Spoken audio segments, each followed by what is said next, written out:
ready? Okay. Good afternoon. It's 1:30. It's the June 28th meeting of the City Plan Commission. I'm Rick Bonart, acting chair. And I call the meeting to order. I understand we have some changes to the agenda. Yes, sir. Alex Uffman for the record. Beginning with item number 2, postpone 2 weeks. Item number 4, postpone until November 15, 2018. Item number 9, to be heard with item number 12. Deletion of item number 15. And deletion of number 17. Do I have a motion to accept the changes? Motion to accept the changes. Second. All those in favor? Aye. The motion carries. The agenda has been amended. I understand we have no one that signed up for a call to the public. Is that correct? Can you turn off? Okay. So first we'll read a statement to the public. The City Plan Commission has sole and final approval authority over subdivision maps. Although the Commission is sole and final authority with respect to subdivision approval, this authority is statutorily limited to a ministerial examination of the application's conformance to all applicable code provisions. The staff report for an agenda item may include conditions, exceptions, or modifications. If the Commission does not wish to approve an exception or modification or require a condition, then the Commission's motion will state which not have been approved. Otherwise, the staff report with all modifications, exceptions, and conditions is approved, and the applicant shall comply with all provisions of the staff report. All agenda items other than subdivision items will be conducted in the form of a public hearing. The chairperson of the Commission may allocate and limit the time of persons speaking before the Commission. The normal process is as follows. First, the Commission will hear a staff report, followed by a statement from the applicant. Then members of the public may speak, followed by any final statement from the applicant. Finally, the matter will be closed to the discussion among the Commission. The Commission shall then make a recommendation that will be forwarded to City Council. Okay, so let's move on to the consent agenda. I believe we have one item. Can we hear from staff? With items on the consent agenda, Okay. we don't need to hear No staff unless the report. commission would like to. Okay, then, and no one has signed up to hear the item, so I would have a motion to approve. Move to approve. Second. All those in favor? Aye. And the motion carries. Item number 3, SUSU 18-00047.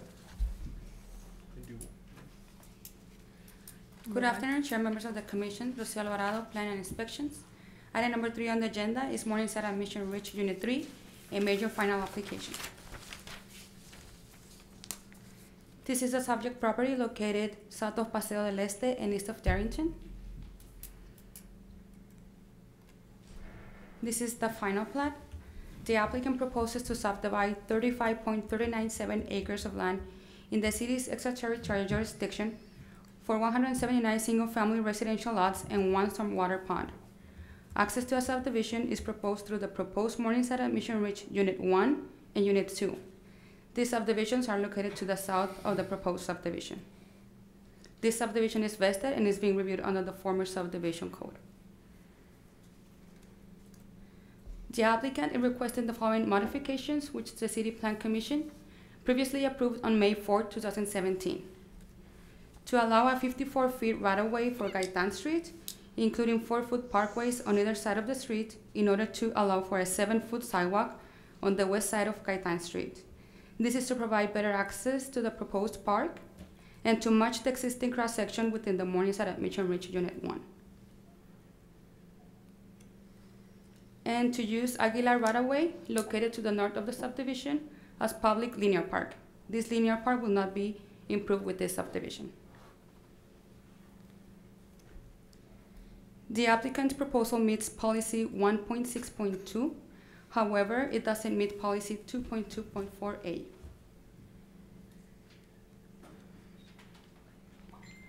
With this, staff recommends approval of Morningside Admission Ridge Unit 3, subject to the following condition: that the subdivision improvements for Morningside Admission Ridge Unit 1 and Units 2 be completed and installed in order to have adequate access.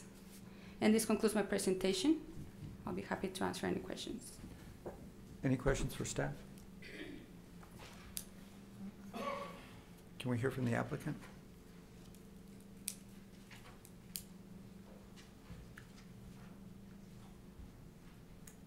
Good afternoon, Chair and members of the Commission. Chang Ho Yi with Train Associates, and I concur with all staff comments. I have one question for staff.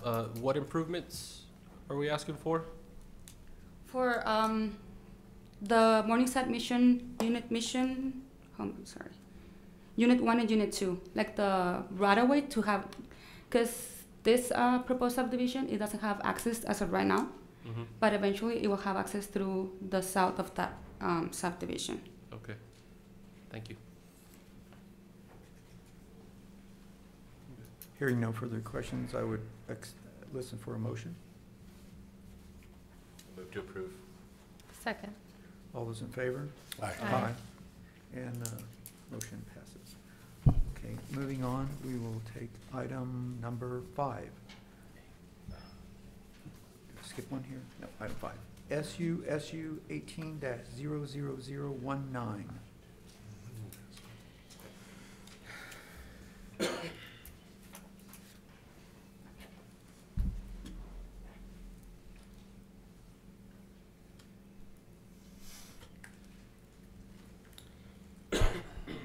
Good afternoon, Chair and members of the Commission. Brenda Cante with Planning and Inspections. Item number 5 on the agenda is Tierra del Este, Unit 85, a major combination application. This development is located north of Edgemere and east of John Hayes, within the City of El Paso's extraterritorial jurisdiction and annexation path. This shows the proposed subdivision superimposed within the aerial map.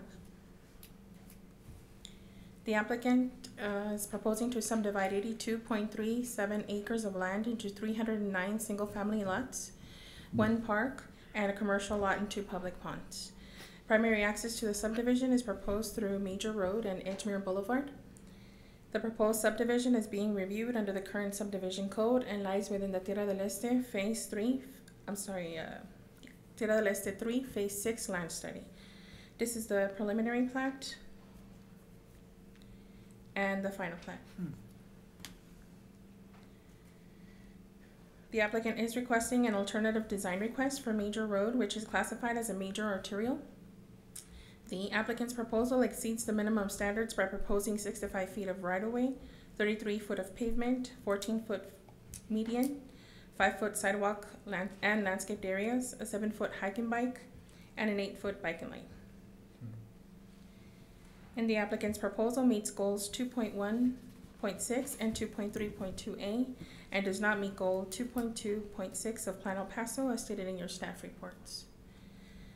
Staff recommends approval of Tierra del Este Unit 85 on a major combination basis with the conditions that Edgemere Extension shall be improved and accepted by the county and the Edgemere Extension plat shall be recorded prior to or concurrently with Tierra del Este Unit 85, and that the applicant must provide concurrence from El Paso Electric Company to allow the installation of a portion of the hike and bike improvements within their easement right of way before plat recordation. And that concludes my presentation. Any questions for staff? When are they going to finish the extension of Edgemere to Gregg Street? It seems like they're pretty close to finishing that. I think the applicant can probably give you a better update on that. That's it. Can we hear from the applicant?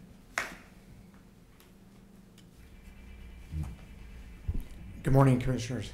Conrad Conde with Conde Incorporated. First, we do concur with all staff's comments, and second, I guess, answer your question regarding Edgemere completion.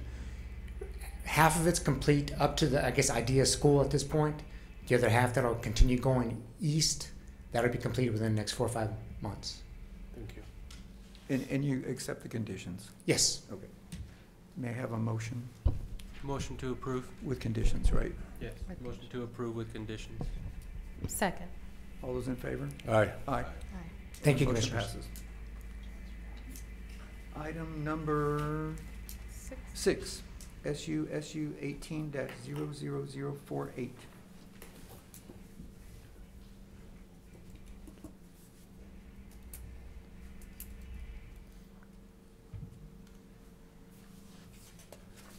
Good afternoon, Mr. Chair, members of the commission. Before I begin, I would just like to propose staff would like to propose a floor amendment to condition number 2, page 1 of the staff report, as staff has received concurrence from the county that they are in agreement with the proposed cross section for Bob Hope, so that condition is no longer necessary. Okay. Was that the only condition? Yeah, that was well. There was 2 more conditions, Okay, so, but that we're just going to strike. okay. Condition 2. Okay, this is item 6 on the agenda. This is Hillside Park at Mission Ridge, Unit 1. This is a major combination subdivision. It's located south of Pelicano and east of Mission Ridge, within the city's ETJ, but not within the path of annexation. Here we have the plat superimposed over the aerial. The applicant is proposing to subdivide approximately 56 acres of vacant land into 205 residential lots, 1 2.2 acre park, and 1 9.3 acre pond. Access to the proposed subdivision will be provided via Pelicano and Mission Ridge, and this subdivision is being reviewed under the former subdivision code. Here we have the preliminary plat, final plat. Now the applicant is requesting several modifications from the former code, and the first one is to allow for a 90-foot right-of-way for Bob Hope, which includes the 58 feet of pavement, a 16-foot median, a 5-foot bike lane, and a 5-foot landscape parkway, and a 5-foot sidewalk. The decrease in the pavement, however, will result in the loss of 1 travel lane in each direction. The requirement, though, is for a 110-foot right-of-way. And this will also be the first section of Bob Hope to be constructed. Everything east of 375 has not been constructed, so this will be the first section of Bob Hope to be constructed. The second modification request is for the internal road network, and that's to allow for a 54-foot right-of-way in lieu of the required 52-foot right-of-way. And this is to allow for a decrease in the parking lane of 1 foot, but will also allow a 1-foot increase in the sidewalk from 4 feet to 5 feet. The proposed subdivision does not comply with goals 2.2 and policies 2.22 and 2.32 as outlined in your staff report. Staff does recommend approval of Hillside Park at Mission Ridge on a major combination basis, subject to the following conditions. The first condition is that prior to the final plat being recorded, a preliminary plat or plats be submitted and approved by the City Plan Commission for a subdivision or subdivisions located adjacent to the Hillside Park, Mission Ridge, Unit 1. And this is to allow for the extensions of Bexhill Street and Kingsbury Court to those adjacent subdivisions, as the former code does not allow for there to be stub streets that don't go anywhere. And the last condition is that all parkways in the rear of double fronted lots be landscaped to provide a visual and physical separation between the development and the street. This concludes my presentation. I'd be happy to answer any questions. I have a couple of questions and comments. It's like, the first one is regarding condition number 3, where you're requiring the landscaping, but this is under a subdivision. I thought we could only require that as part of a zoning case. Well, we can recommend it. You know, we're recommending. I see. So we're recommending. So we can make code. the recommendations, but it's not a requirement. Well, we're making the recommendation to the commission. It's up to the commission whether or not they want to. I guess, can you address that, Mr. Hoffman? So typically, landscaping is a requirement that's under zoning. In this case, it's related to the fact that it's a double frontage lot, so that's why it's landscaping. It's in the context within the double frontage lots. I guess my concern is when I proposed that before, we couldn't impose it as a condition when it was under a subdivision ordinance. Do you recall that? I don't recall that specific situation, but again, it's the reason that the condition's being imposed on this particular subdivision is because of the fact that the lots have double frontage. And then this is just an observation. I just wanted all the commission to see. This is, what was the size of the development again? It's about 56 acres. with 9 acres of ponding. Yes, that's correct. That's like 15% pond. You know, maybe I'm sure the applicant could address why that's so large. Just a shame that there's not alternatives, because this would be an indication where a different drainage requirement could actually be a moneymaker for the developer. Anyway, Can you go? any other questions? Can you go forward a couple slides? Another one, right there. And so, with the conditions being requested, will it bring it into compliance with these policies? Not really. I mean, because policy 2.2 is really calling for a mix of neighborhood or a mix of lot sizes and you know, different kinds of residential housing units. In this case, they're just proposing 205 single-family residences. Okay. So that's not going to really change. 2.32 might be improved because when that condition is fulfilled, if we back up to the plat, if you look, I don't know how to draw on this, but the southern street, there'll be a connection to an adjacent development to the south, and then to the northeast, that street will have to connect to another subdivision over there. Okay. So it will be a little bit more connected, but not as, yeah. Thank you. One question. This is not inside the city limits, right? That's correct. Yeah. Yes, it's out in the ETJ. Well, Any other questions for the staff? But just because it's an ETJ doesn't relieve them of the building codes, that's correct, Right. right? It's actually which code is more stringent is what applies. Not sure. Building codes in terms of actual buildings, because the city of El Paso does not require building permits out in the county. In terms of development code, the subdivision ordinance, yeah, they still have to comply with our subdivision ordinance as well as the counties, and then the most stringent will apply. Correct. Okay. May we hear from the applicant?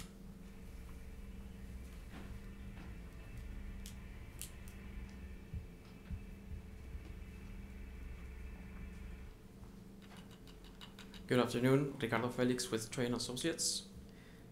We concur with the staff comments And the conditions? and the conditions. Actually, 1 and 3. Conditions 1 and 3. yes. Yeah, okay. Any questions for the applicant? No.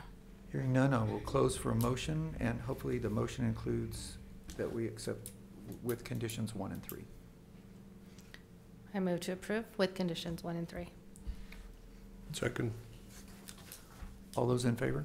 Aye. And the motion passes. And item number 7, SU 18-00049.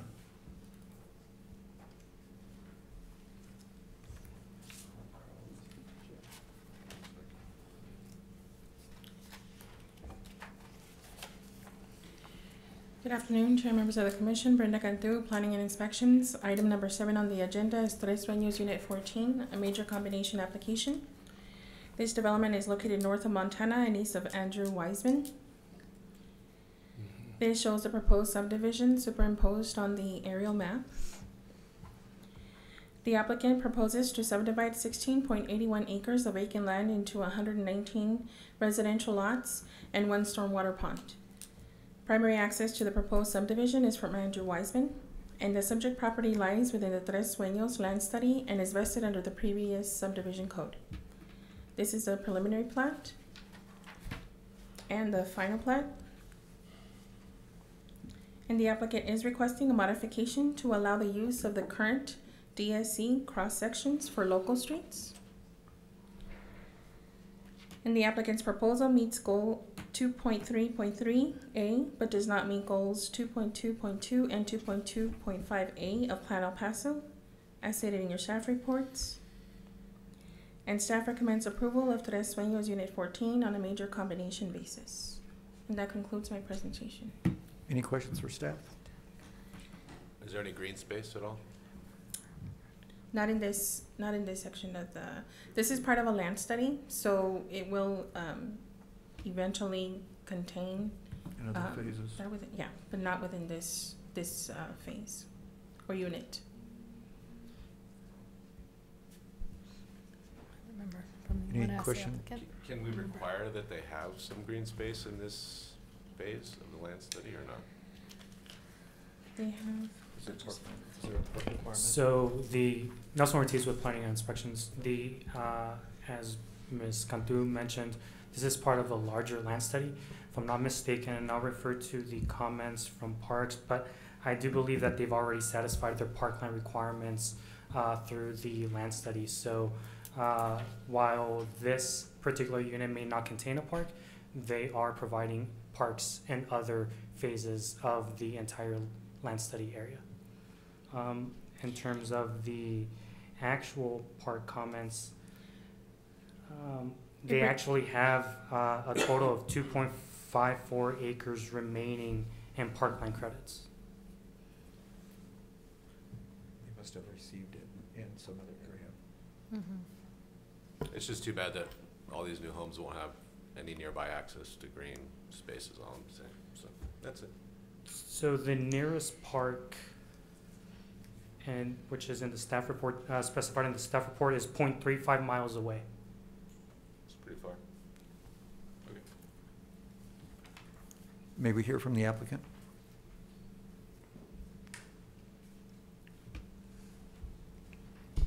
Good afternoon, Commissioners. Jorge Azcárate with CA Group for the record, and we concur with all staff comments. Thank you. Any questions for the applicant? Hearing none, I'll close for a motion. Motion to approve. Second? All those in favor? Aye. Aye. Thank you. And the motion passes. Which brings us to the public hearings session part of the meeting.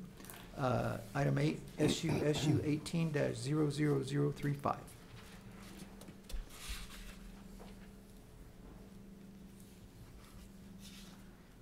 Rosia Alvarado for the records from Planning and Inspections.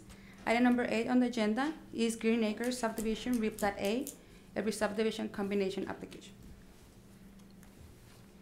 This development is located south of Arcraft and west of Doniphan.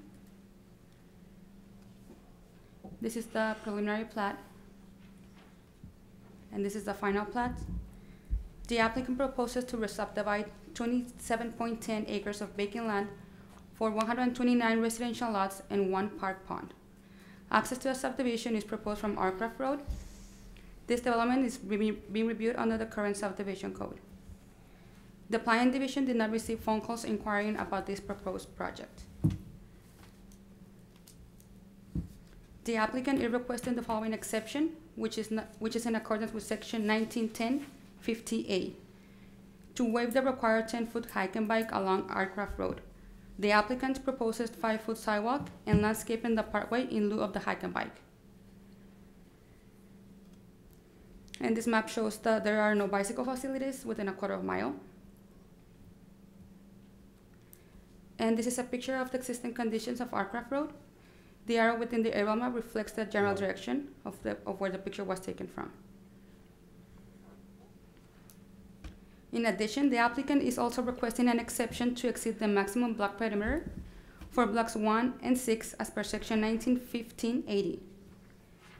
Block perimeter for block 1 exceeds the maximum requirement by approximately 308 feet. And block perimeter for block 6 exceeds the maximum requirement by approximately 816 feet. Thus, outlining in red out blocks 1 and block 6.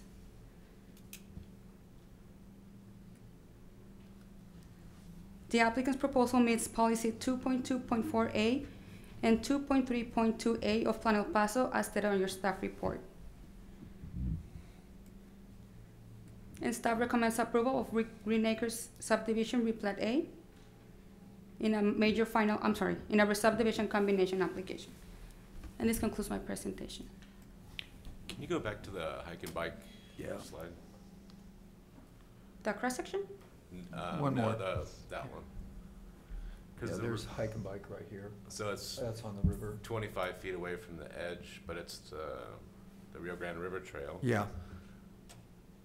Shouldn't we try to connect trails Yes. from this neighborhood to the river trail? So Or- the frontage of the subdivision is just like a driveway, like an access driveway. It's all And then the surrounding area of the proposed subdivision, there are like a laterals, like a drainage. So per El Paso Capital Improvement, they didn't want the hike and bike. But that's just, they're actually able to ask for that based on the fact that they didn't come within 25 feet. But it's an actual requirement of the subdivision code. They don't necessarily means just because there wasn't anything within a quarter mile that they are always exempted. It's at the discretion of the commission, correct? Sure. And is there enough right-of-way that they could place the hike and bike if it was required, if they don't receive the exception?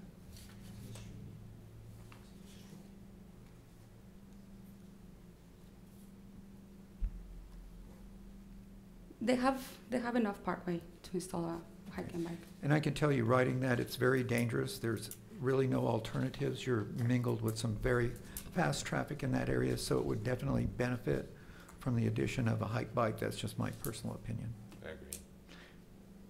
Although you can't really connect it to the river trail because it's tricky there. But that's one of the things that's trying to occur with the Mountain to River Trail. So there is active, these are problems, and this would help alleviate one of those problems. Any further questions for staff? For the applicant? Can we hear from the applicant? Conrad Conde with Conde Incorporated. We do concur with all staff's comments. Thank you.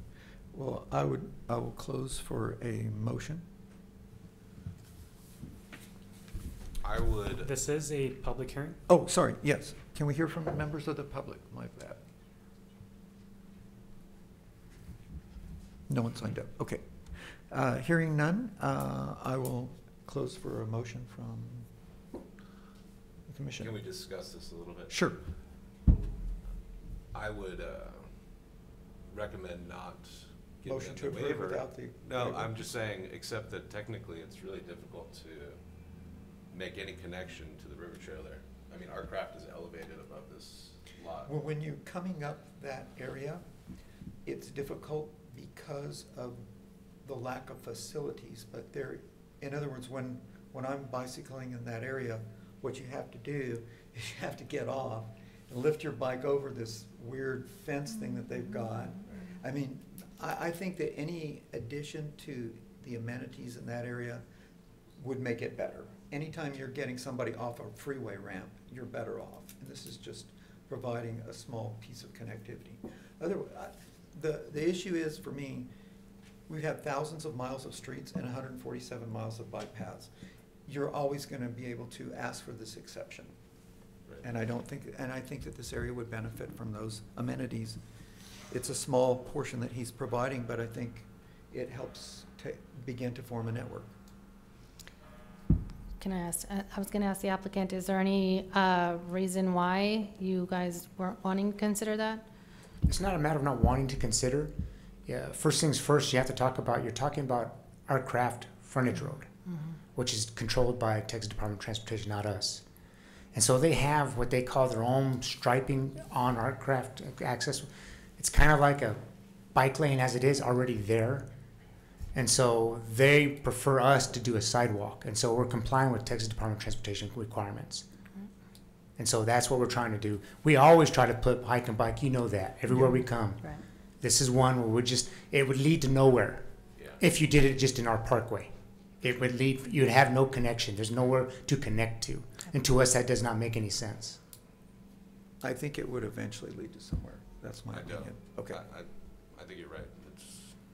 It's a nice idea, but practically it Is it doesn't make practical, any right? sense. It just would be Right. onerous for no reason. I'd rather have nice landscaping, at least, I guess. And that's how Texas Department of Transportation felt as well. I move to approve with the waiver As it isn't, right? as it's proposed. Okay. Second, Don? Yeah. All those in favor? Aye. No.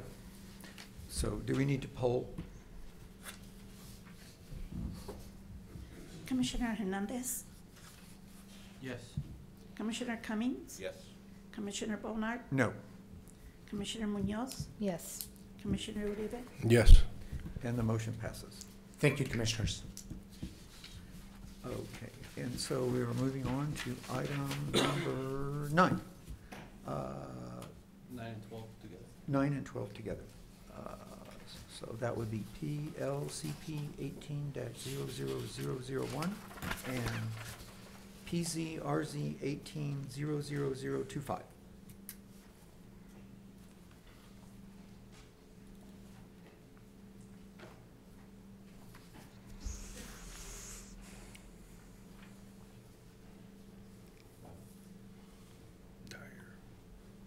Good afternoon, Chair and Commissioners. Harrison Pleward with Planning and Inspections. I'm going to present items 9 and 12 together. I'm going to start with item 12, which is a city-initiated rezoning request for approximately 31 acres of land in the Northeast Planning Area. The request is to rezone the property from C3 commercial and R4 residential to Smart Code Zone to accommodate the Metro 31 transit-oriented development. This development will include multifamily residential, retail, and office space that will complement the recently completed Sun Metro transfer station, which is located on the site. The transfer station will eventually be the northern terminus of the Dyer-Brio rapid transit line, and this entire property is owned by the City of El Paso. The Smart Code utilizes subzones, which are called transect zones, to differentiate between different intensities of development. These transect zones vary along a spectrum from T1, which is the most rural zone, to T6, which is the most urban. This proposed development utilizes the T40 general urban open zone and the T50 urban center open zone, along with a special district that covers the Sun Metro property proper. The T40 and T50 transects permit similar uses, in particular apartment buildings, multi-story structures, mixed use, and commercial activity, which are the uses proposed for the development. The major difference between the two zones is in allowable building height. T40 allows up to 4 stories, T50 up to 6 stories. The regulations of both transects are designed to create significant pedestrian activity in the area. All Smart Code developments are governed by a regulating plan that is a regulatory document to which all future development in the area must conform. The complete Metro 31 regulating plan is attached to your staff reports, and it details the assignment of transects to specific blocks, which you can see here. The assignment of thoroughfare designs for new and existing streets, and in this case, several new streets are proposed through the existing property. It assigns civic space and specifies the size and type. And this regulating plan also includes the location of off-street pedestrian passages that will provide for additional connectivity throughout the site and to the surrounding neighborhoods. This is a view of the subject property seen from the north. This is a view from the south, and this is a view from the west. This is the main street that will enter the development off of Diana Drive. And this is the parking garage attached to the Sun Metro transfer station, and you can also see the design of the street, the new street, entering the site. And this is a photo of the main civic space for the development. To the left is the interior waiting area for the transfer terminal, and at center in the background is the area with the bus bays. And these are photos of the surrounding properties. Plan El Paso specifically calls out this property as presenting a unique opportunity for transit-oriented development and calls for the creation of a complete walkable neighborhood. Notice was sent to surrounding property owners on June 13th. Planning staff did not receive any communications for or against the request. Planning staff recommends approval of the rezoning from C3 commercial and R4 residential to Smart Code zone based on the guidance provided by Plan El Paso, and staff recommends approval of the Metro 31 regulating plan as it meets the requirements of Title 21.4 of El Paso City Code. Now, item 9 is related. It is a request to amend the future land use designation for a portion of that same property, and that portion is outlined in green on this map. It is approximately 3/4 of an acre in size. The current future land use designation is O1 Preserve, and the request is to change the designation to G2 Traditional Neighborhood, which matches the designation on the remainder of the proposed development area. G2 Traditional Neighborhood is described as well suited for the use of Smart Code as a replacement for current zoning. And the O1 Preserve designation is intended for specific open space or utility functions.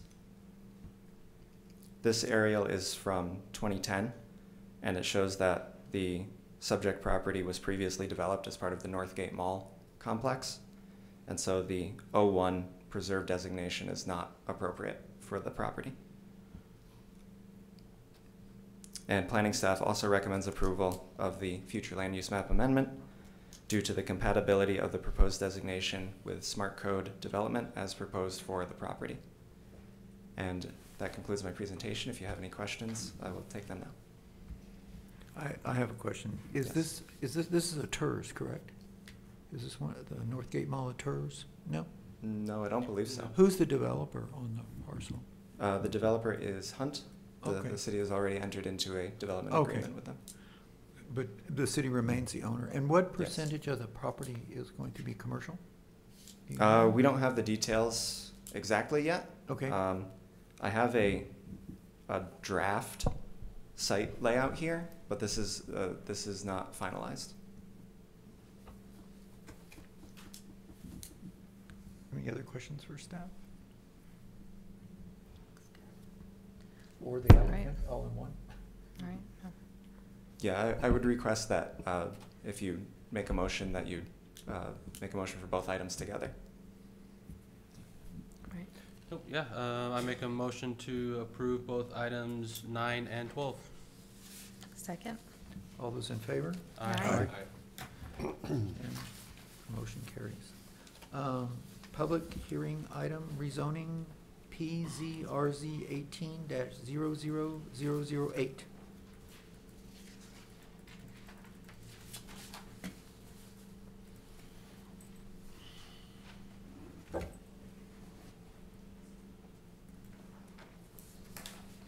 Good afternoon, Chair Commissioner Adriana Martinez for Planning and Inspection. Item 10 on the agenda is a rezoning and a detailed site development plan for the property located at 1400 Arizona.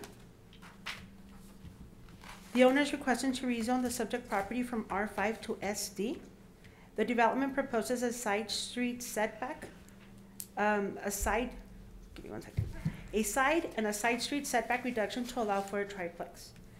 The development proposes to renovate an existing 1,800 square feet single-family dwelling and convert it into a triplex. The development requires a minimum of 6 parking spaces, of which he's proposing 6. However, the location of the parking spaces in the front of the building is not in character with the surrounding neighborhood. The development proposes a 744 square foot of landscaping, which is compliant with Title 18 of the landscaping ordinance. Access to the subject property is from Arizona Avenue and from Newman Street, which is via the alley. Here are your elevations. Here's the subject property, its surrounding areas, the established neighborhood in regards to the driveways. Notices were sent to property owners within 300 feet on June the 13th. Planning did receive 1 letter and 2 phone calls in opposition to the rezoning request. The Planning Division recommends approval of the rezoning of the property from R5 to SD for for the reduction in setbacks to allow for the triplex. The Planning Division does not recommend approval of the detailed site plan. The proposed zoning district is consistent with the commercial districts in the immediate area along Arizona and meets the established character of its surrounding. The proposed development reflected on the detailed site plan does not meet the intent of the G2 traditional neighborhood land use designation of Plan El Paso. And this concludes our presentation.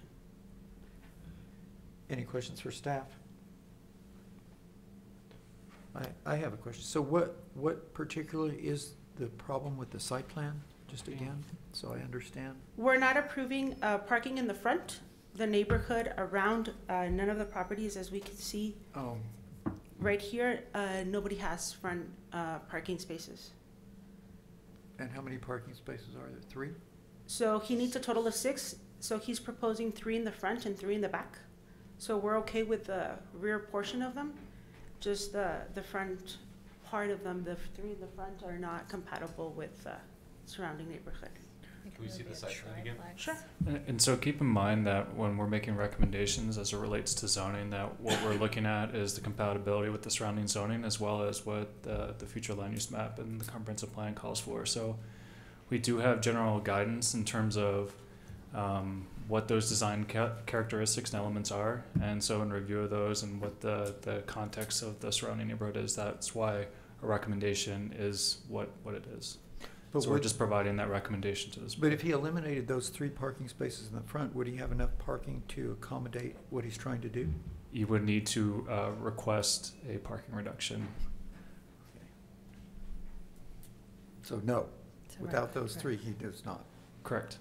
Well, it looks like people are parking on Arizona anyway. Correct. In front of their homes. Well, which is part of that opposition letter too, right? That letter of opposition. Okay. Can we hear from the applicant? Can I put on presentation? Sure. Please.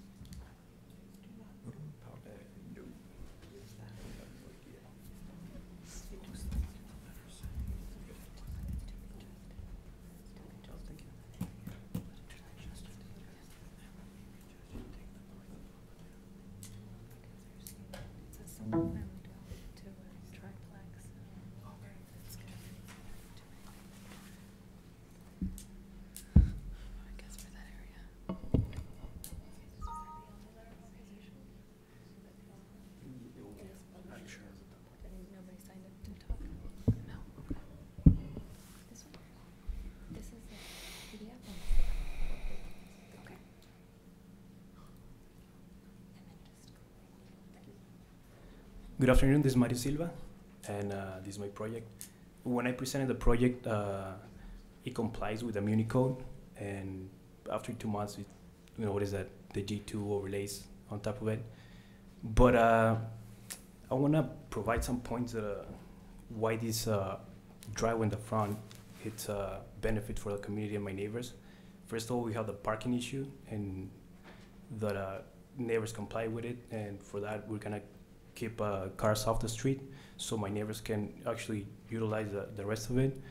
And how does it say? Right through this. 1 second.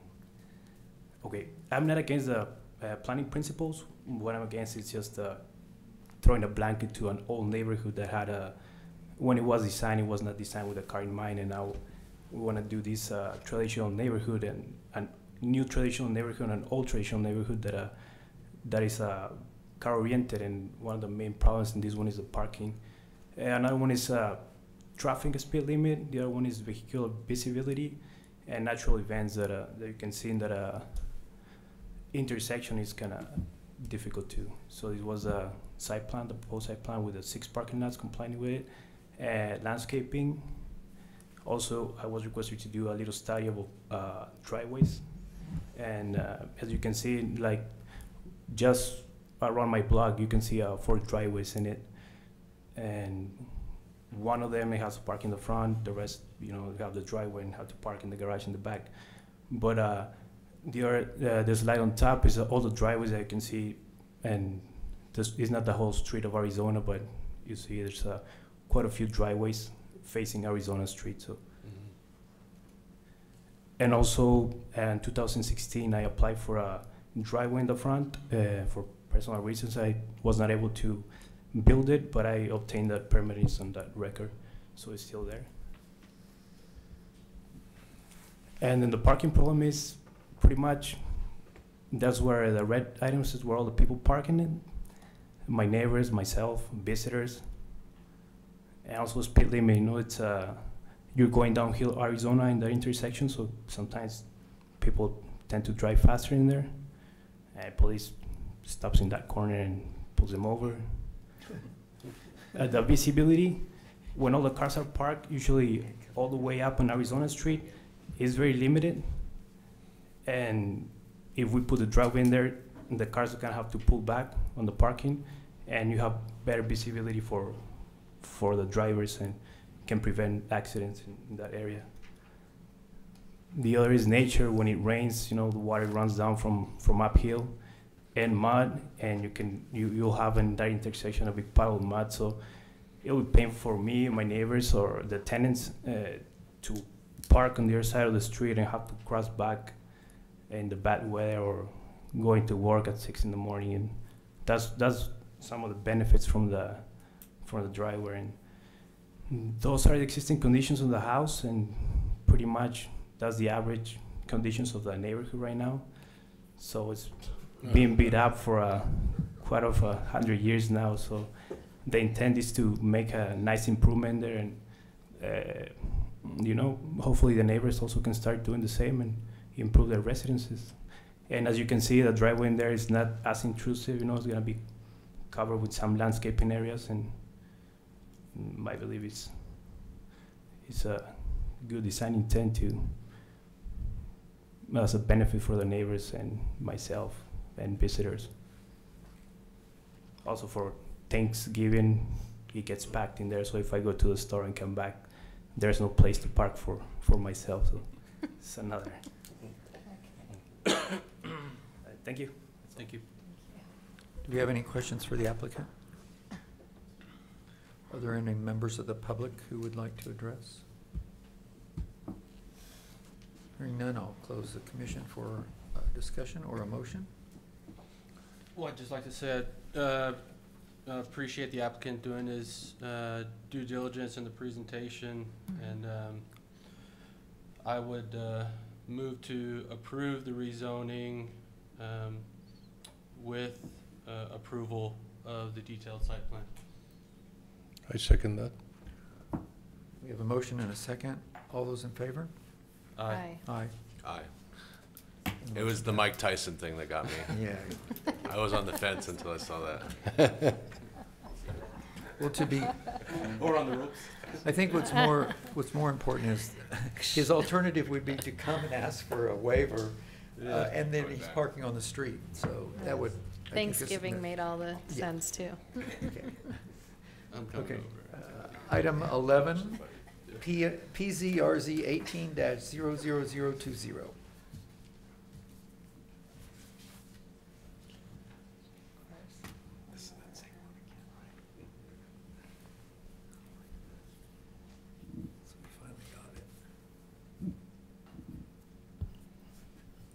Good afternoon, Chair and members of the Commission. Armida Martinez with Planning and Inspections.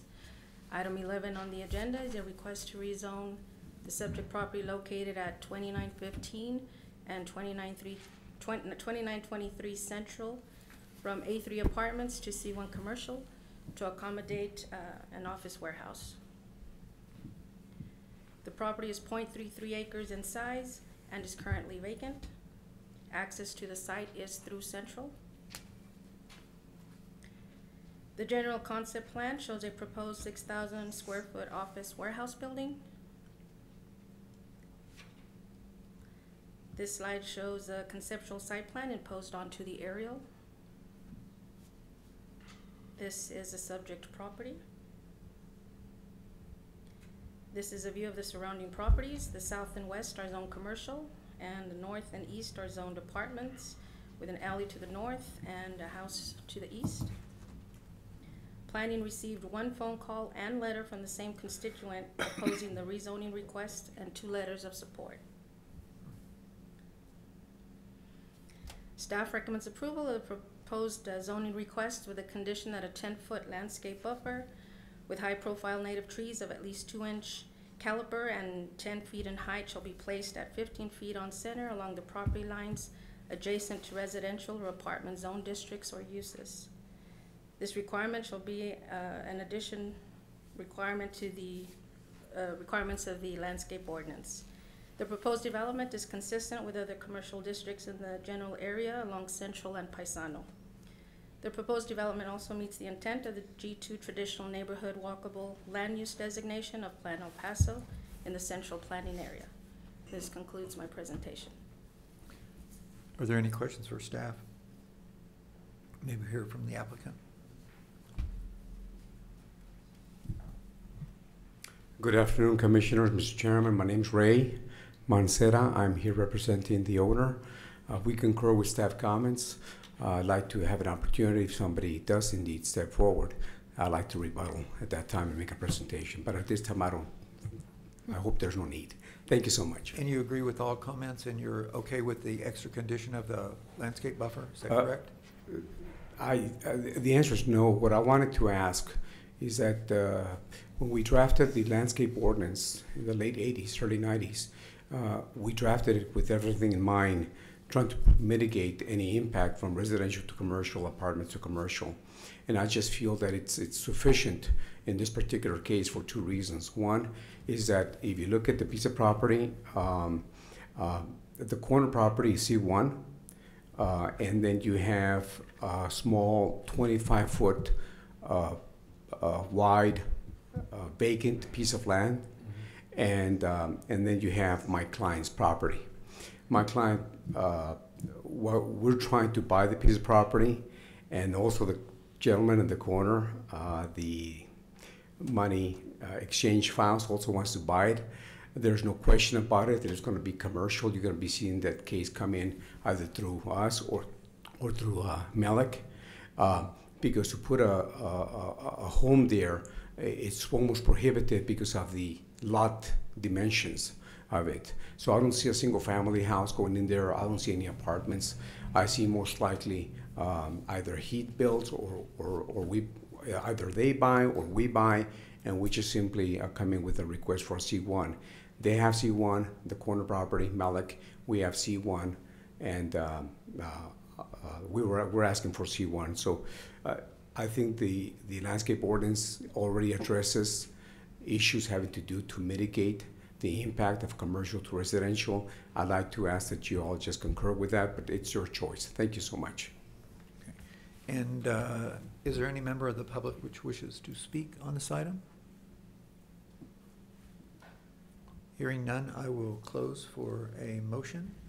Motion to approve. With conditions, or with the extra landscape condition, or on its face? No extra. With the landscaping. With the buffer. Okay, so we have a. So Is the buffer necessary or not? Yes. I mean, it's a gas station across the street.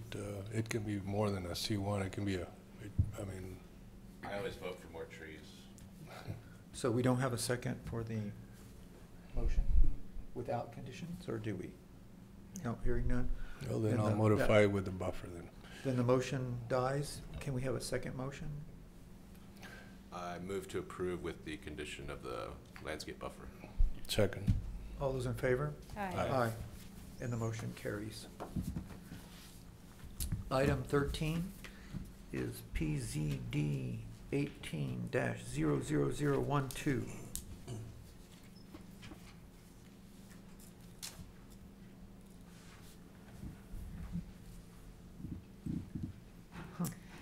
Good afternoon, Chair, members of the Commission. Karina Brasgala with Planning and Inspections.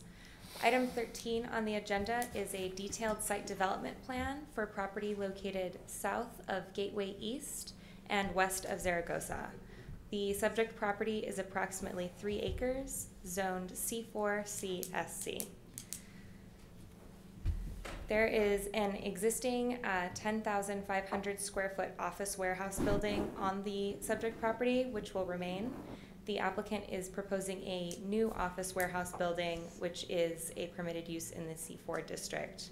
Access is proposed from Tower Trail Lane, and rezoning ordinance 14910 includes a condition requiring that a detailed site development plan be approved by this body and by City Council. The proposed site plan shows the new 32,459 square foot building which includes 27,461 square feet of warehouse and 4,998 square feet of retail and office space. This development requires a minimum of 23 parking spaces. The applicant is proposing 29 parking spaces and 6 bicycle spaces. The proposed site plan does comply with all density and dimensional standards. Here are the proposed building elevations showing a maximum height of 40 feet 9 inches. This is the proposed site plan shown over the current aerial. This is a photo of the subject property, and this is the view from the surrounding properties. To the north is vacant land zoned M1 and existing homes zoned RF. And then to the east and south is existing commercial and industrial development, mainly PI and C3. And then to the west is a drainage canal, also zoned C4. With that, staff recommends approval of the request as it meets all applicable requirements of section 20.04.150 for a detailed site development plan. Thank you, and I'd be happy to answer any questions. Any questions for staff? May we hear from the applicant?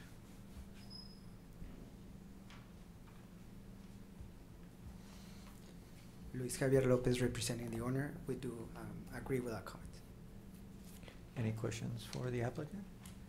Hearing in the public, do we have any public comment?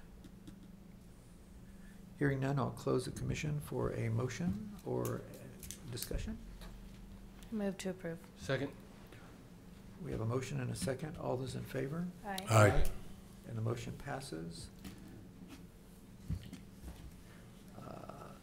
Next item is item 14, PZST 17-00010.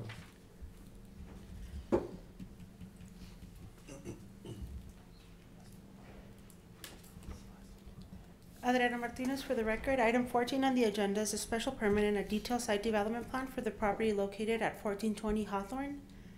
The property is currently zoned R4 Historic, and it's 0.11 acres in size.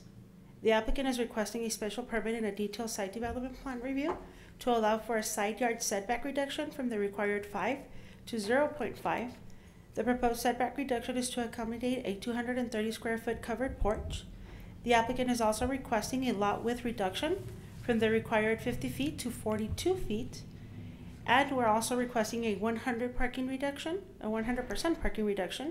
The parking on Hawthorne Street is a resident only, and blue tags have been issued. The applicant has assigned 2 parking spaces and 2 visitors passes. The existing landscaping on the proposed development is to remain, and access to the property is proposed from Hawthorne Street. Please note that this application was submitted on May 1st, 2017, prior to the adoption of the new infill standards on May 30th of 2017. The item has also been issued a certificate of appropriateness from the Historic Landmark Commission on June 18th, 2018, with the following condition: that the construction of the pergola at the main facade with the modification that the pergola be stained to accent the color of the brick and to have metal connections hidden from the view. Here are your elevations. This is the subject property, its surrounding areas. Notice of the public hearing was mailed to all property owners within 300 feet on June 13th. The Planning Division did not receive any calls in support or opposition of this special permit request. The Planning Division does recommend approval of the special permit and acceptance of the detailed site plan. The proposed development is consistent with the surrounding single-family residential development. Additionally, the proposed development is compliant with G2 traditional neighborhood of the central planning area and the use designation of Plan El Paso. This concludes my presentation. Any questions for staff? Can we hear from the applicant, please? I don't believe the representative is here. Is that a Trost building? Anyone know? I'm sorry? Is it a Trost building? Is the building a trust building? Just curious. All right, never mind. Go. Don't go there. Anyone? So, Okay. This is a public hearing. The applicant is not here? So what is that? Okay. And do we have any members of the public that wish to speak on this item? No? Hearing none, I will close for a motion or discussion. Move to approve. Second. All those in favor? Aye. Aye. And the motion carries. Thank you. Thank you. Item 16. 16. PZST 18-00007.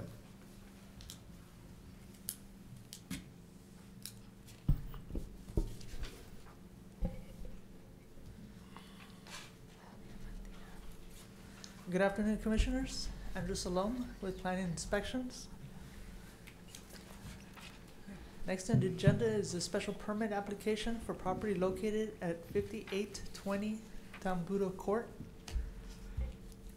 The subject property is approximately 0.13 acres in size. It's currently zoned R5 and is currently vacant. The applicant is requesting a special permit for infill development and for detailed development site plan review for reduced lot width, lot area, lot depth, and a cumulative front and rear back setback in the R5 zone district, and this is for duplex.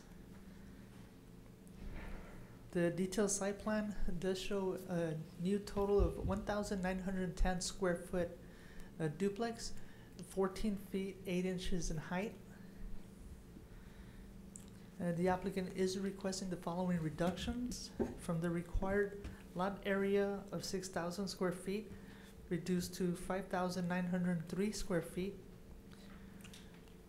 from the required lot depth of 90 feet reduced to 50 feet, and from the required cumulative front and rear yard setback from 45 feet reduced to 23 feet 6 inches. The development does require a minimum of 4 parking spaces. The applicant will be providing the 4 parking spaces. Access to the subject property is proposed off of Tambudo Court.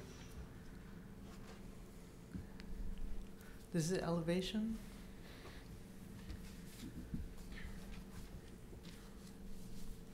The subject property does meet the following mandatory design requirements.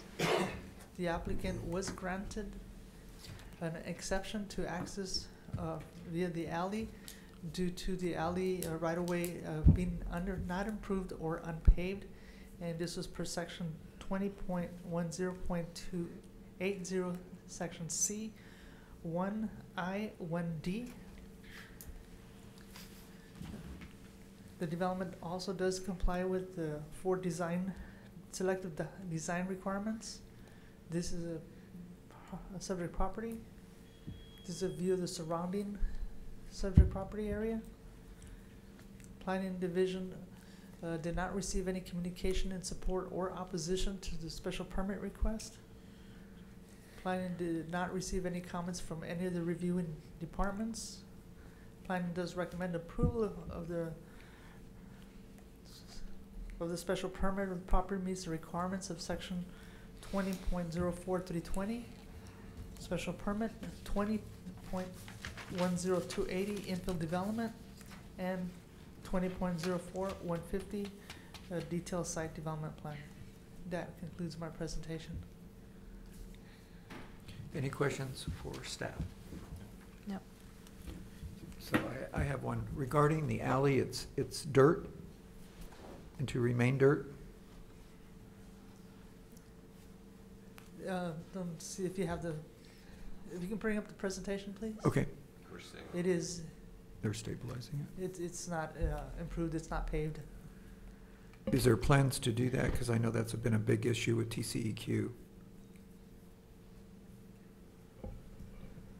To the chair, Raul Garcia, Plan Inspection. So the applicant is not proposing any access from the alley. Any plans to improve it would have to come out of CIP project. Okay. Thank you. Can we hear from the applicant? Good afternoon. My name is Dan Alderete, and I concur. This is a public hearing. Do we have anyone from the public who wishes to speak on this item? Hearing none, I'll close the commission for a motion or discussion. Move to approve. Second. Having a motion and a second, all those in favor? Aye. Aye. And the motion carries. Item number 18. PZC 18-00002.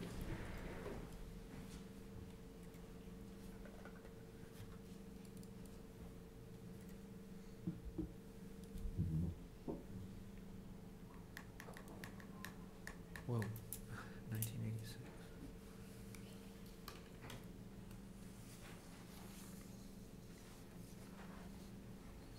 Armida Martinez for the record again, planning inspections.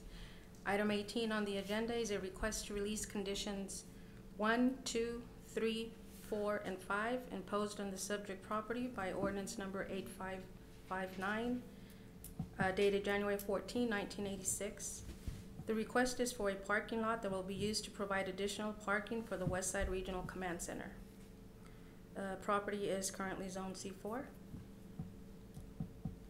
The property is 0.89 acres and currently has a play structure in the northern half, and the southern half is vacant. Access to the site is through Sunset. These are the conditions imposed by the ordinance. Conditions 1 and 2 will be addressed through our current code requirements. Any new building will trigger a requirement for a subdivision plat to be filed. All new proposed development is reviewed for conformance with all applicable standards, and further safeguards are not needed due to the commercial character of the surrounding properties. Conditions 3, 4, and 7 have been satisfied through previously developed properties that were also subject to the requirements of the ordinance. Conditions 5 and 6 will remain. The site plan shows a proposed parking lot which will provide the 25 additional parking spaces for the Westside Regional Command Center. This slide shows a conceptual site plan imposed onto the aerial. This is the subject property. This is a view of the surrounding properties. The north and south are zone commercial, with the credit union to the north, church to the west. East is the Westside Regional Command Center. Planning has not received any communication in support or opposition to the condition request. With that, staff recommends approval of the condition release request of conditions 1, 2, 3, 4, and 7 imposed by ordinance number 8559. These conditions have already been satisfied or addressed by current code requirements. The proposed development as depicted is consistent with other commercial districts in the immediate area and meets the established character of the surrounding neighborhood. Further, the proposed development meets the intent of the G7 industrial and/or rail yard land use designation of Plan El Paso. That concludes my presentation. This is a public meeting. Do we have anyone from the public who wishes to speak?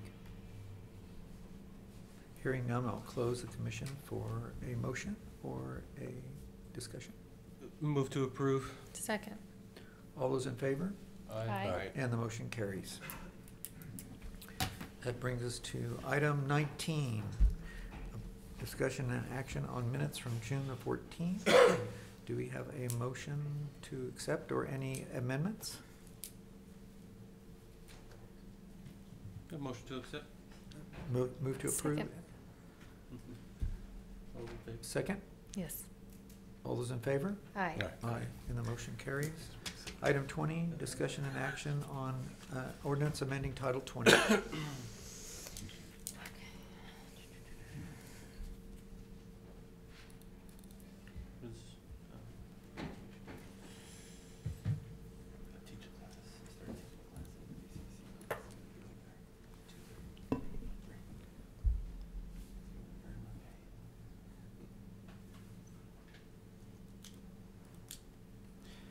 Yes, good afternoon, Raul Garcia, Planning Inspections. This item regards to some Title 20 zoning code amendments that have come about as a result of a Lean Six Sigma project specific to zoning, special permit, and condition release applications. So in January of 2018, Council did identify the zoning application process as a potential project for Lean Six Sigma as a result of the time it was taking to process some of these applications. After we looked at the applications and the times they were taking, including outliers, 187 days was determined the average time for these applications to take to go through the zoning application process. So we were tasked with identifying ways to better that in order to provide better services to our customers.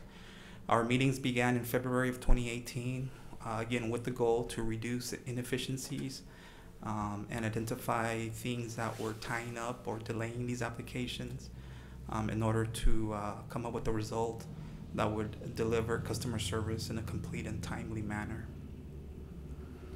So what requires a code amendment are these 4 things. One thing is we're going to require electronic submittal. We're going to leave the option for people to submit paper with a minimal fee. That fee is in line with the existing fee for building plans under the building section. So we are going to go fully electronic.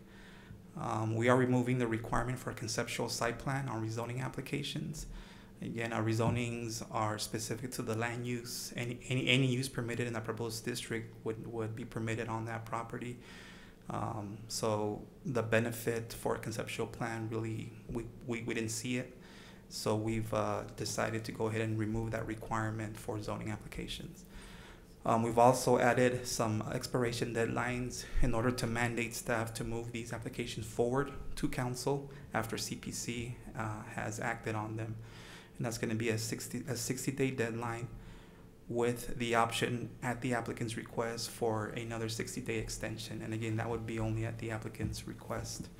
We are also adding currently for appeals where the CPC denies a rezoning and the applicant submits the appeal to council. That appeal currently under the code, we have to move that forward within 30 days. So that's already in the code. So what we're adding is just similar to the one above, an extension, an option for an extension at the applicant's request for another 30-day extension for that appeal. Other changes that we're planning to or have implemented already that do not require code changes. We're implementing a pre-application stage. This will give us the opportunity to review applications for completeness prior to imposing the fee, so that the time for this pre-application will not count against the overall time of processing, since we can't move forward with an incomplete application, and a lot of times that's in the hands of the applicant. So we will be implementing a pre-application stage. And then another big thing we're doing is we're maximizing the utilization of our Excella program, which is our permitting software.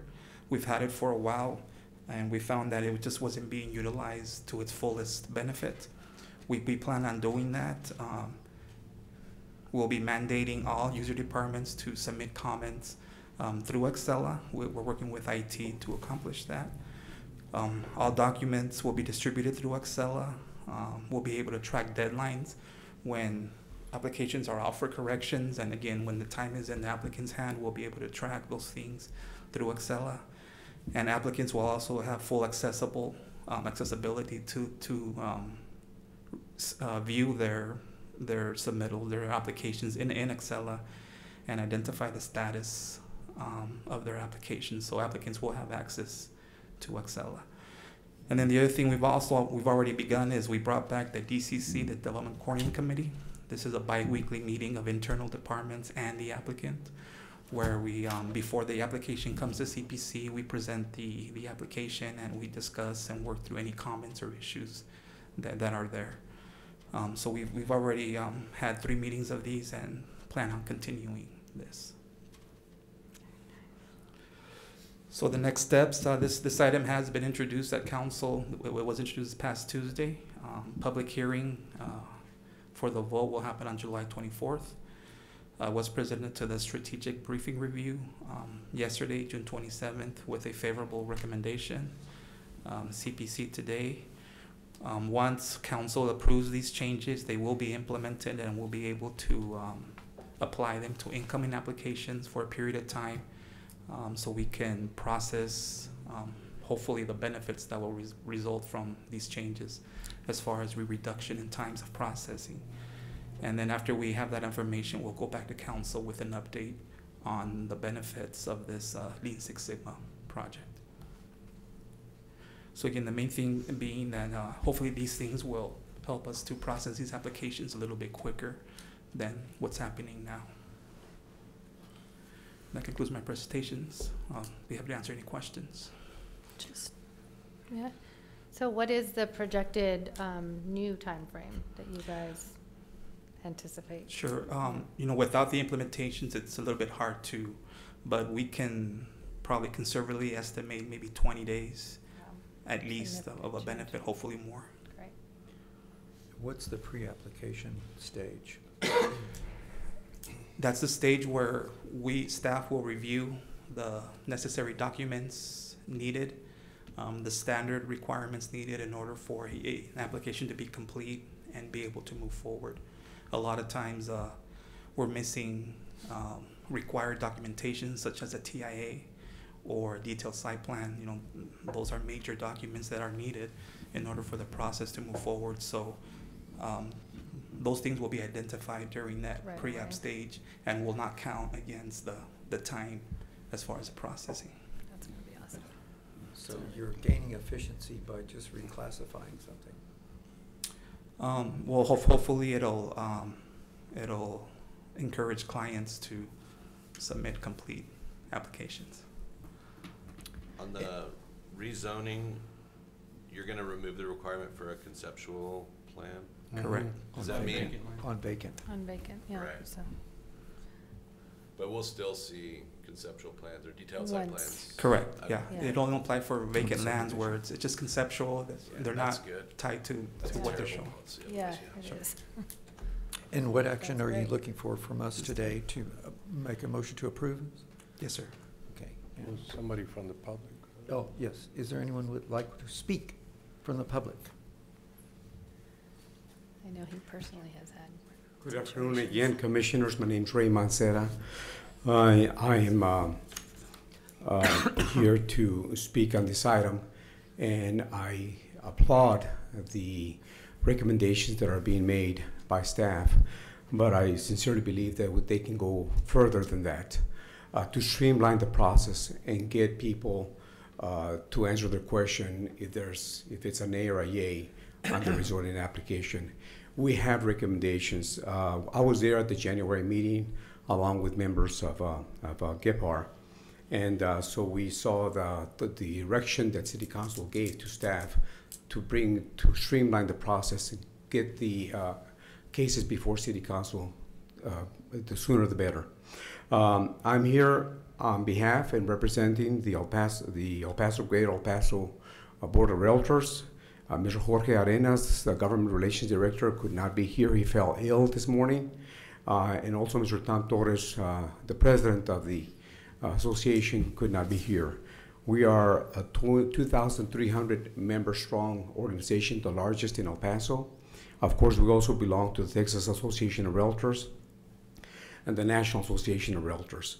We are here to offer recommendations, and we were really looking forward to working as part of this process with the planning department. And we wanted to be part of the process. We never were invited. I don't know if we missed the memo or the invitation, but we really would have liked to have participated. Not to mention that we would have agreed with everything, but most likely I have a feeling that we would have agreed with at least about 90%. I'm going to try to be very succinct in my comments and ultimately ask you all not to take action today, because of the information I'm going to provide to you that I think is going to be able to, for you to make a sound decision and recommend to council. So when we get there, we're holding hands and actually saying we did meet, we agree with everything with the exception of 1 or 2 items, versus just scratching the whole thing. May I turn this thing on?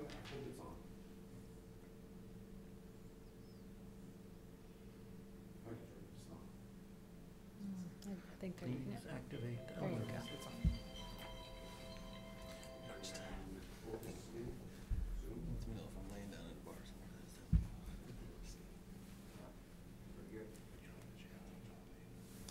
I just brought very quickly an example of Appendix A, which shows that there are 36 zoning districts broken down into 4: residential, commercial, manufacturing, and special purpose. The next thing I wanted to let you know is that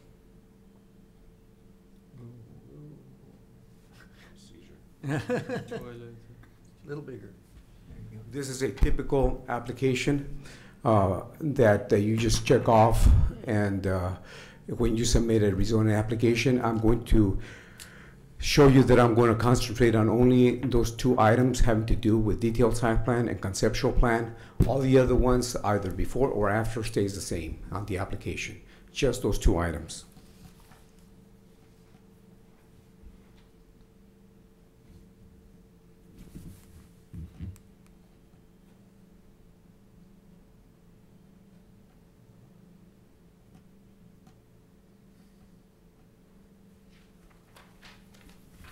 What I would like to submit to you, commissioners, is the following, is that when an application is made, the first question is the property vacant or is it occupied? If it's vacant, give us a generalized conceptual plan. It's actually called plot plan, but we call it conceptual plan. What it would look like. This is the item that the staff is requesting to remove. It's not necessary. The other, and if it's already, if there's a structure on the property, they ask you for a detailed site plan. The detailed site plan is, if you look at all the cases, I would venture to say that 80% of all the cases that come to you that are here because it took so long to get here is because there's a lot of going back and forth between staff and the engineers, that they missed this, they missed that, they missed this, they missed that. And it's very frustrating for the applicant because they're having to pay every time there's a change. I thought I would recommend, well, Gephardt thought we would recommend something much more simple. When you have a structure, a piece of property, they want to change it from R5 to C1, to C1 to C4. There's already a structure. Why don't you just simply ask for an improvement survey? It is what it is. It shows you the buildings, shows you the ingress and egress, the wall, the size of the wall. It's an improvement survey. And that can also be done by a surveyor. Right now, the detailed site plan is restricted to engineer and architect. They're expensive. Surveyor is the least expensive. So the question that comes before you all, not a MIMCO, not River Oaks, but a regular, simple individual like the gentleman that you saw here. They look at you and go like, really? So an improvement survey will address almost all the questions.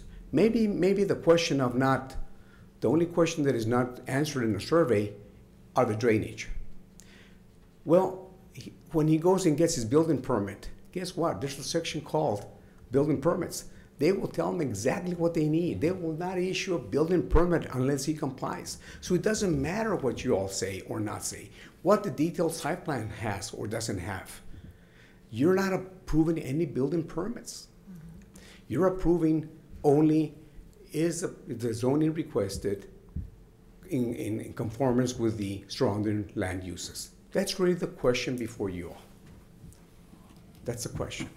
So, by the way, for those of you that might be new, I had the privilege, just like you, of sitting in that position for 9 years, 5 as a chair. So I had an idea over the years since 1986 to see various cases. So I'm just recommending that that you insert whenever there's an improvement, to require an improvement survey that can be done by a surveyor. The second thing, if you wouldn't mind going back to the deal, when you ask for a detailed site plan, great, go ahead and keep it, but only require it for the specialty type of zoning. SD, RMU, GMU, PI, PC, there are 13 of those. Why should you require those? Because when you make a motion to approve the change of zoning, you're also approving the detailed site plan, and they cannot deviate from that. When it goes on to mayor or city council, that whatever they put on that detailed site plan, they can only be stamped by an engineer or an architect. It's set in stone. But the detailed site plan for a piece of property that they're requesting a C1 or a C2, and it gets denied, yet so much amount of money was spent on doing a detailed site plan, and not to mention, commissioners, that when a detailed site plan is submitted, it also goes to the other department under planning, under the building services. They take 2 to 3 people from their work, of all the work that's coming in, they take their time and say, would you review this detailed site plan? They don't know that it's only a change of zoning. You're taking staff away that they could be actually dedicating themselves to issuing and reviewing actual permits that come in for development. So we are not only hurting ourselves from a taxpayer point of view and not being efficient with that personnel, but also the applicant is very expensive and time consuming. So I would like to recommend that we allow an improvement survey. Second, that detailed site plan be only for the specialty type of zoning. And number 3, here you have staff. I should be jumping up with joy saying, remove the generalized plot plan. My experience is that when you notify the neighborhood that you're gonna do a change of zoning, they want to have an idea of what it's gonna look like. I hate to stand and any staff or anybody else stands and says, we don't know, just requesting this. And what do they propose? Well, they're saying it's gonna be a retail store. So they're asking for a C2. Because once you grant the C2 or 3, they can actually change their mind. But a generalized plot plan gives you a pretty good idea of what it's going to look like. The size, the width, things of that nature, the requirement of additional landscaping next to a residential.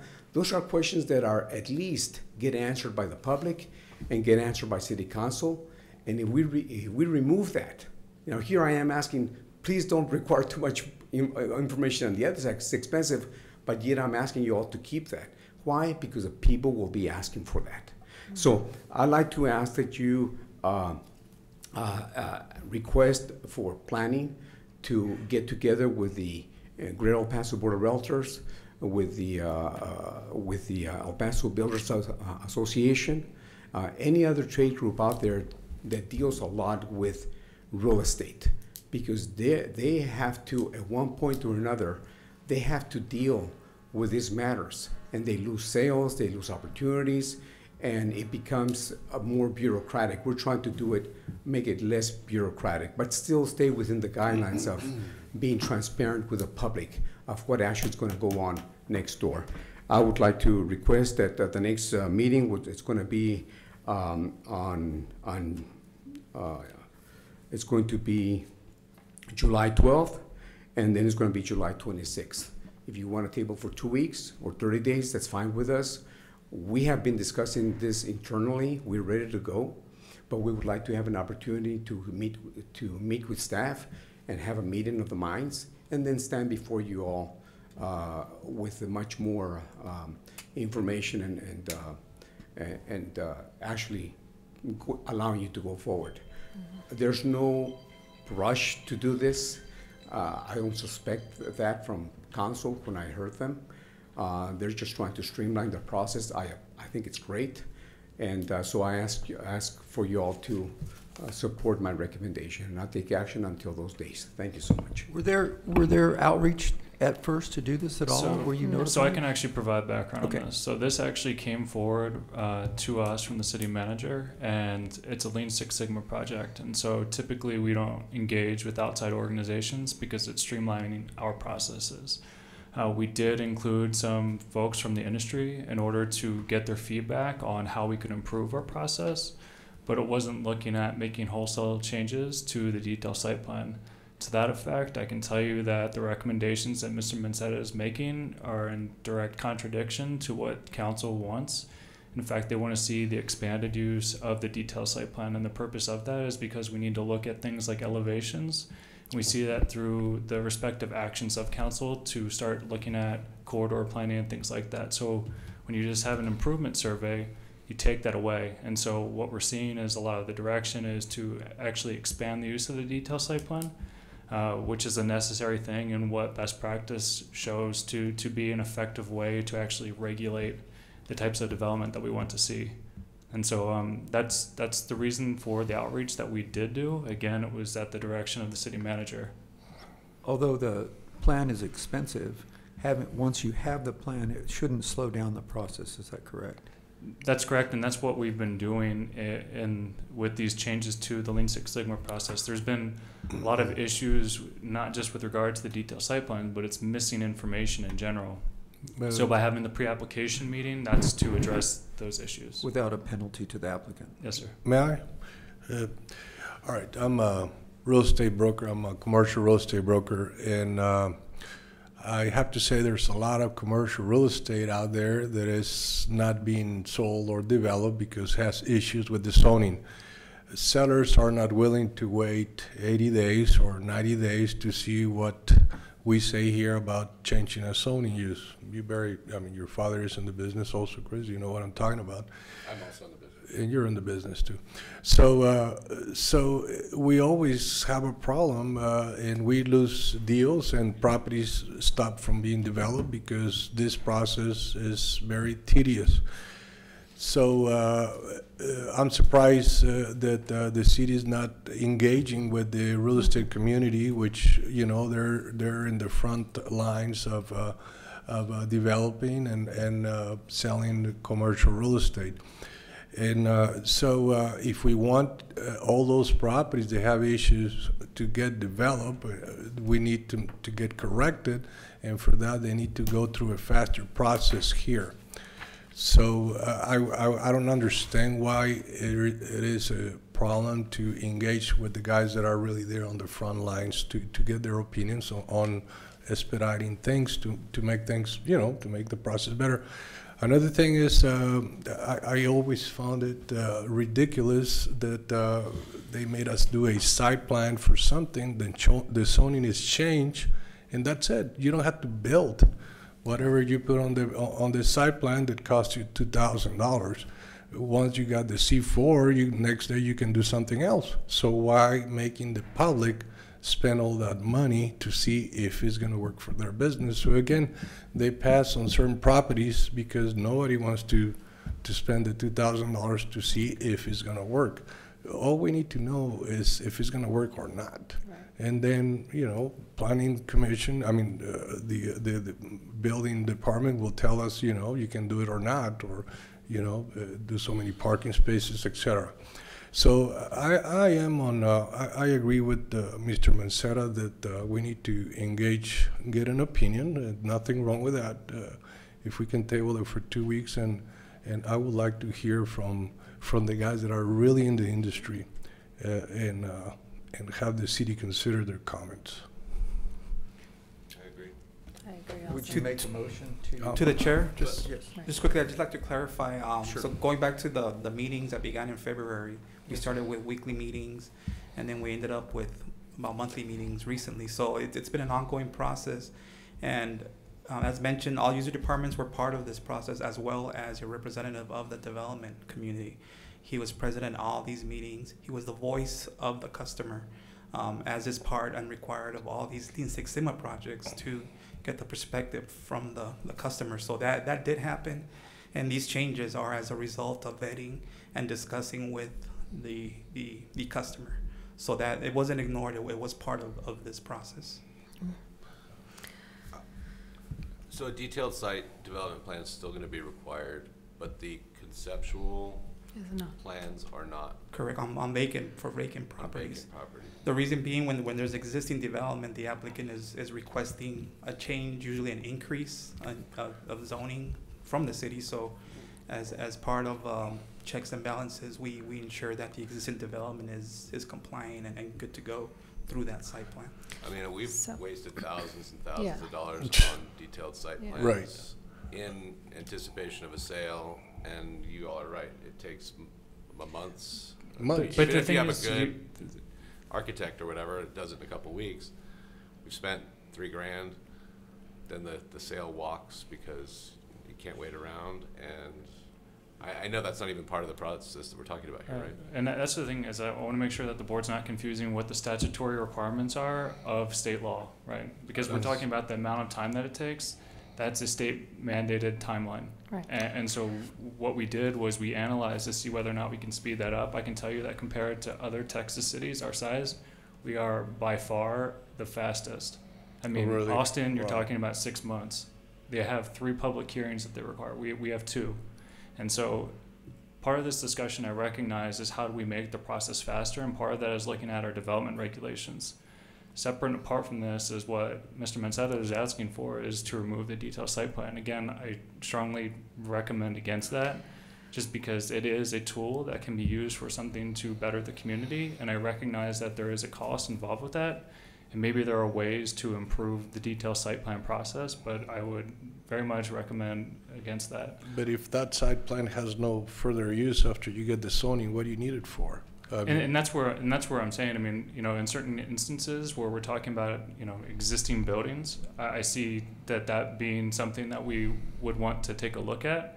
But to restrict it only to certain zoning designations, I don't think that that's something that we'd want to see, because again, we're identifying currently these high priority corridors where when people come to El Paso or when they travel these main routes, that we want to see the way that the city looks to be improved, and that's the only way, that's the only tool that we have in our toolbox to actually be looking at the qualitative aspect of development. But it seems like you could move the safeguard of a detailed site development plan further down the road, and not in the pre. Right. I mean, if you're rezoning, it's really, you're in your preliminary development stage. If you're the owner, you sometimes though, because Right, so- keep in mind I that wouldn't want, sure. at this, as the CBC, I wouldn't want to lose control of you know, landscape Exactly. requirements and other things. Yeah, So why not? I see both sides of it, but it's onerous, I think, to Well, I mean, ask I think people to this do is that. where we're at right here, that I don't see, I mean, I commend everything that has, you know, been brought up already, amazing progress. But just like you're making suggestions, I think there's still the opportunity for that to be done more, right? Yeah. So I think Not that a that's rush the at all. motion that we I mean, need to if- make at this If point. they have some suggestions, who did they need to bring them up to you, or? And that's what I asked them to do when they requested to meet with us, was to send me their recommendations that they had. Again, at the time, the suggestions that we were bringing forward today were the result of the Lean Six Sigma. This is a request that would be separate as part of that. I know that it's, you know, requesting the same amendment of the code, but that's why we're bringing forward just this amendment at the time. So we have an issue here, and the issue is whether we have a site plan or not, right? That's going to be No, what's it's in more play. than that, right, so. Wanna make And a other motion? issues, probably. Either you or Juan, do you want to make a motion? Yeah, I on need this to. item?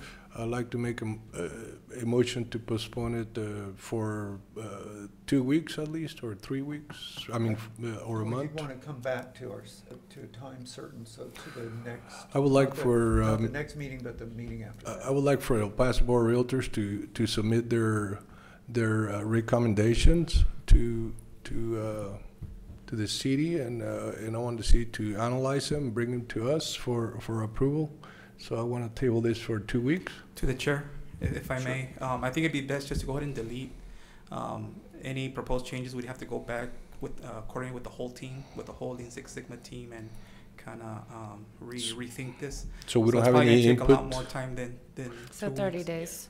Motion for 30 days, Or you think? just delete, and it, then we okay. will go ahead and coordinate with with the realtors and any other. But I want it done. I mean, I don't want to erase it for And 6 then once, months. This is a serious problem. I'm Yeah. glad you guys brought it up because it actually is a problem. No, it will not be forgotten. Once we come to an agreement, then obviously we'd have to come back to CPC prior to any council action. Do you think you could do it in 30 days? Is 30 enough? Probably not. I mean, we're gonna have to vet this further, just because again, we're gonna have to get the direction of leadership. Well, how about a progress report in 30 days? We can report back when we get some type of direction. Why don't we just go for yes. 30 and Okay. I respect what you've been meeting Yeah, since absolutely. February, so you Yeah. thought you were wrapping this baby up. So, But I mean, if you've respect made that so you much progress, like, just why not do it all Stretch it out a little bit more? Yeah. I think. So, motion to postpone it for 30 days, and we'd like to get a report then, and, You want to just delete it like you suggested? well, Yeah. yeah, delete it from the agenda, and we'd like to get a report in 30 days then? Is that what, We can't do it now. Is that going to facilitate this? I guess what we're requesting, that you guys have a meeting of the minds, so to speak? We can Yeah? report in 30 days the progress or the status Okay. of the coordination. That's not a problem. Okay. But I think it'd be best to go ahead and delete. So this I make a item. motion to delete this item. Wait, we had a motion. Do you want to withdraw your motion? I withdraw it and, Okay. Sorry. I I second make a that. motion to delete item 20. Do you have a second? I second. All those in favor? Aye. Aye. And they're gonna bring us a Yeah, progress that- report I think that's in been 30 made days? Okay. And under other business, item 21, discussion and action on an ordinance amending Title 20.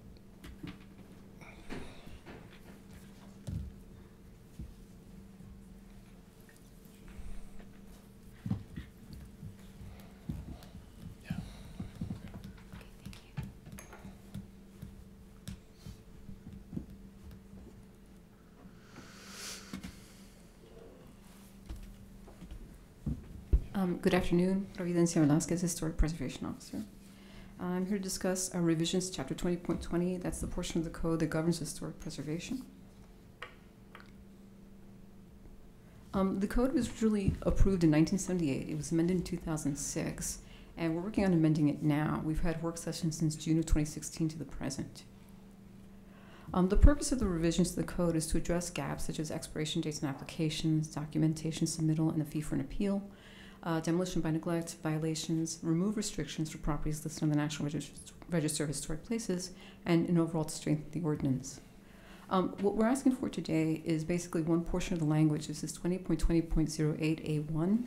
The language itself states, no person or entity shall construct, reconstruct, alter, change, remove, demolish, or fail to maintain any of the following unless a certificate of appropriateness or certificate of demolition has been approved by the Historic Landmark Commission or approval granted through administrative review.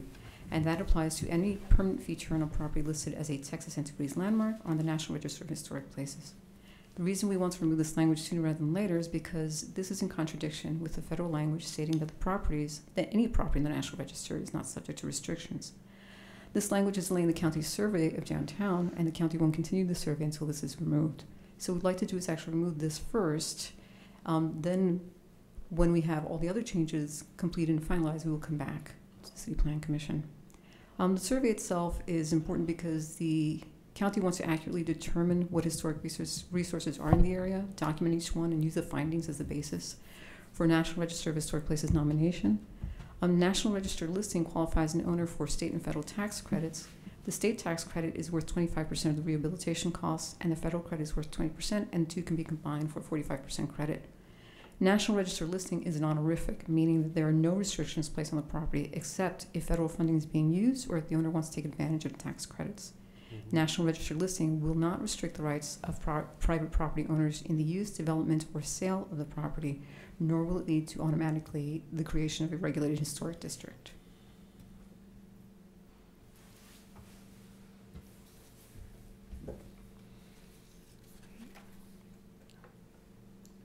Any questions? Yeah.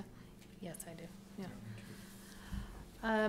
When you said that you're going to remove that and then conduct a survey, I guess what is the protection in that meantime? How are we continuing to protect these structures, or? Well, if a property has an H overlay that was established by the city of El Paso, then it's subject to everything in chapter 20.20, which also means protection. If an owner wants to make changes, he will submit the changes to our office. We review to determine whether or not it requires administrative review or has to go to Landmark Commission. The owner can then go to the Landmark Commission. If the Landmark Commission decides not to approve it, the owner has the right to appeal. This also applies to properties that are being considered for demolition. That demolition has to go before the Historic Landmark Commission first. So technically, the best form of protection for a historic property or historic district is actually a city H overlay, not a National Register listing. A National Register listing just means you have bragging rights. You can put a plaque up, you can knock it down, you can paint it purple, but if you want federal funds or you want to take advantage of the tax credits, then yes, you must comply with the Secretary of Interior's standards for rehabilitation. Okay, I see what you're saying with that. But the survey is just an assessment. That's All correct. that's doing is just enumerating, and it has no protections or no other significance. Once it's None on if it's on the- if it's it on the just National says Register, it- there are no protections now, Right. unless they're asking for federal money or they're going for tax credits. Right, so it's just a preliminary step towards Right. other benefits. And it allows you, once you're on that list, to apply. Right. But it doesn't give you any rights. And it's clearer language, I guess, at this point of protection, correct? Correct. Right, okay. So what was the initial purpose of this clause that's in the code? at the I'm not time? entirely sure because this was done in 2006, but I have two theories. Okay. The first is that the State Historic Preservation Office, which is the Texas Historical Commission, recommended to their CLGs, certified local governments, that they insert this kind of language. As far as we know, we are the only city in Texas that did that. Secondly, I think it was to extend some form of protection to properties that are on the National Register but are not locally designated. But they're what? Locally. Well, there's like designated. a Oh, not Rio Grande designated. National Register District and So the Montana local is better, National right? Register District. Yeah, they're not locally designated though. All right, I understand. Is there anyone here to speak on this issue? Sure would have been handy. So the new, is this right, this is not the amended version, correct? What we're seeing up here? What you're seeing is what we're going to What take you're out, gonna take which out, is okay. 20.20.08A1. And can we see the amended version again? I know that was in our, We don't- they're just removing it, okay, Right. okay. And if you leave it in, what happens? What's the consequences of leaving this? Well, it's the contradiction. Basically, the consequences are we fear that someone will come up to us and say, legally, you are not allowed to do that, which is Mhm. true. Mhm. We don't want to put the city in that position. You're not legally allowed to do, somebody's going to say. To review properties that are only listed on the National Register and make them go through the same restrictions and process as properties that are locally designated. When listing on the National Register is only an honorific and not subject to restrictions. It's just like like Has the anyone national done that? thing's just like an extra Is that a little. problem? Has anyone done that? Done what? What you're referring to, saying that the only protection is because it's on the National Register. Have we Here in Has town. someone enforced attempted this? to do that? Has someone? No, we don't enforce it. Because again, legally, this is a contradiction. So it's a loophole, in other words, for somebody that would know better to say, well, this national registry thing doesn't really protect you per se, it's just a, I don't know, right? Horrific. Right. Well, without any further discussion? Well, what about the city attorney? Do we have any comments? Legal comments, please. What are your questions specifically? Are there any legal consequences on what are we about to vote on, or? From what I understand, we're not enforcing it, and the national, it like you said, it's just an award, an honorary thing, so we can't impose our historic landmark commission standards on that. On a local level. Okay. It is better that we have, on a local level, more power. One of the properties that I'm familiar with is the property on Texas Avenue in Willow. And it's the old Dr. Broadwell's clinic, and the facade of that is, I think it's a historic landmark. So Yeah. does that affect someone that has property like that? Or once that's a historic landmark, then they have that protection? Is that what the deal is? Well, right now, If it's a locally designated property, if it has an Okay. H overlay, Okay. as ordained by the city of El Paso, then yes, it's protected under chapter 20.20. But it has to be locally designated. So he could have a national, and he would get no protection from the national. No, not unless he uses federal funds or he applies for the tax credits. Gotcha. Makes sense, Okay. yeah. Okay. So I will close for a motion. I move to approve. Second. All those in favor? Aye. Aye. Aye. The motion passes.